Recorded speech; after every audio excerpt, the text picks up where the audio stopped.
Hello pro kabaddi fans. Pro kabaddi season 11లో matches అనేవి అన్ని సీజన్ల కంటే కూడా ఈ సీజన్లో చాలా ఇంట్రెస్టింగ్గాను హోరాహోరీగా జరుగుతున్నాయి.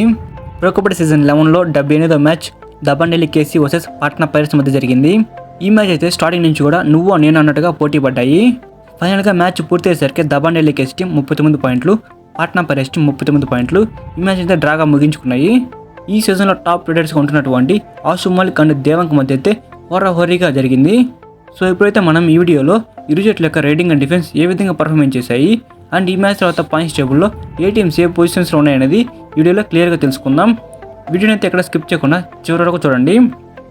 ముందుగా దబండెల్లి కేసీ యొక్క రేటింగ్ విషయానికి వస్తే వాళ్ళకి మెయిన్ రైడర్ అయినటువంటి నవీన్ కుమార్ ఈ మ్యాచ్లో కేవలం 6 రేట్ పాయింట్ మాత్రమే సాధించాడు. నవీన్ కుమార్ ఈ మ్యాచ్లో మొత్తం 12 రేట్లు చేస్తే 2 టచ్ పాయింట్లు 4 బోనస్ పాయింట్లు సాధించాడు. అండ్ వాళ్ళ కెప్టెన్ అయినటువంటి ఆశు మాలిక్ ఈ మ్యాచ్లో మొత్తం 17 రేట్లు చేస్తే 10 టచ్ పాయింట్లు 1 బోనస్ పాయింట్ సాధించి మొత్తం 11 రేట్ పాయింట్లు సాధించాడు. ఆశు మాలిక్ అయితే ఈ మ్యాచ్లో కెప్టెన్ ఇన్నింగ్స్ ఆడాడు. అండ్ దబండెల్లి కేసీ టీం యొక్క ఆల్రౌండర్ అయినటువంటి ఆశీష్ నర్వాల్ ఈ మ్యాచ్లో 7 రేట్ పాయింట్లు సాధించాడు. మొత్తం 10 రేట్లు చేస్తే 4 టచ్ పాయింట్లు 2 బోనస్ పాయింట్లు 1 ట్యాకిల్ పాయింట్ సాధించాడు. అండ్ వాళ్ళ యొక్క డిఫెన్స్ విషయానికి వస్తే రైట్ కార్నర్ డిఫెండర్ అయినటువంటి యోగేష్ ఈ మ్యాచ్లో 3 ట్యాకిల్ పాయింట్ సాధించాడు.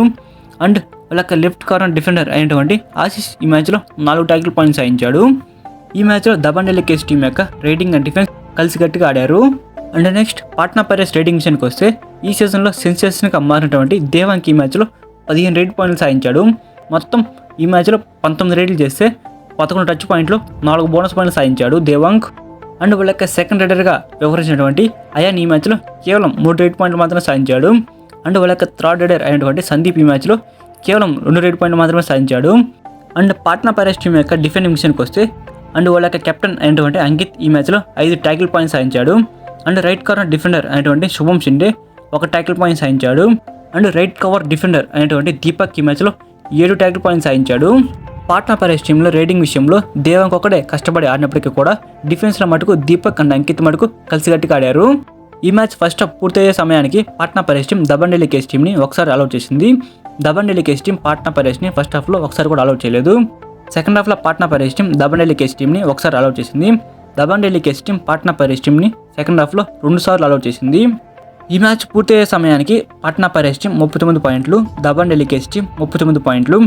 ఈ మ్యాచ్ని అయితే టైగా ముగించుకున్నారు ఇరు జట్లు కూడా. అండ్ ఈ మ్యాచ్ తర్వాత పాయింట్స్ టేబుల్లో ఏ టీమ్స్ ఏ పొజిషన్స్లో ఉన్నాయని ఒకసారి చూసుకుంటే పాయింట్స్ టేబుల్లో మొదటి ప్లేస్లో హర్యానా స్టీలర్స్ టీం ఉంది. 13 మ్యాచ్లు ఆడితే 10 మ్యాచ్లు గెలిచింది, 3 మ్యాచ్లు ఓడిపోయింది. సెకండ్ ప్లేస్లో ఇమోంబా టీం ఉంది. 13 మ్యాచ్లు ఆడితే 8 మ్యాచ్లు గెలిచింది, 4 మ్యాచ్లు ఓడిపోయింది, 1 మ్యాచ్ టైగా ముగించుకుంది. అండ్ మూడో ప్లేస్లో దబండెల్లి కేసీ టీం ఉంది. 14 మ్యాచ్లు ఆడితే 6 మ్యాచ్లు గెలిచింది, 5 మ్యాచ్లు ఓడిపోయింది, 3 మ్యాచ్లు టైగా ముగించుకుంది. అండ్ 4గో ప్లేస్లో తెలుగు టైటన్స్ టీం ఉంది. 13 మ్యాచ్లు ఆడితే 8 మ్యాచ్లు గెలిచింది, 5 మ్యాచ్లు ఓడిపోయింది. అండ్ 5వ ప్లేస్లో పునేరి పాల్టస్ టీం ఉంది. 13 మ్యాచ్లు ఆడితే 6 మ్యాచ్లు గెలిచింది, 4 మ్యాచ్లు ఓడిపోయింది, 3 మ్యాచ్లు టైగా ముగించుకుంది. అండ్ 6వ ప్లేస్లో పాట్నా పైరేట్స్ టీం ఉంది. 13 మ్యాచ్లు ఆడితే 7 మ్యాచ్లు గెలిచింది, 5 మ్యాచ్లు ఓడిపోయింది, 1 మ్యాచ్ టైగా ముగించుకుంది. అండ్ 7వ ప్లేస్లో జైపూర్ పింక్ మెందర్స్ టీం ఉంది.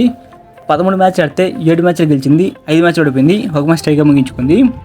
అండ్ 8వ ప్లేస్లో యూపీఎస్ టీం ఉంది. 13 మ్యాచ్లు ఆడితే 6 మ్యాచ్లు గెలిచింది, 6 మ్యాచ్ ఓడిపోయింది, 1 మ్యాచ్ టైగా ముగించుకుంది. అండ్ 9వ ప్లేస్లో తమిళ తలవాస్ టీం ఉంది. 13 మ్యాచ్లు ఆడితే 5 మ్యాచ్లు గెలిచింది, 7 మ్యాచ్లు ఓడిపోయింది, 1 మ్యాచ్ టైగా ముగించుకుంది. అండ్ 10వ ప్లేస్లో బెంగాల్ వారియర్స్ టీం ఉంది.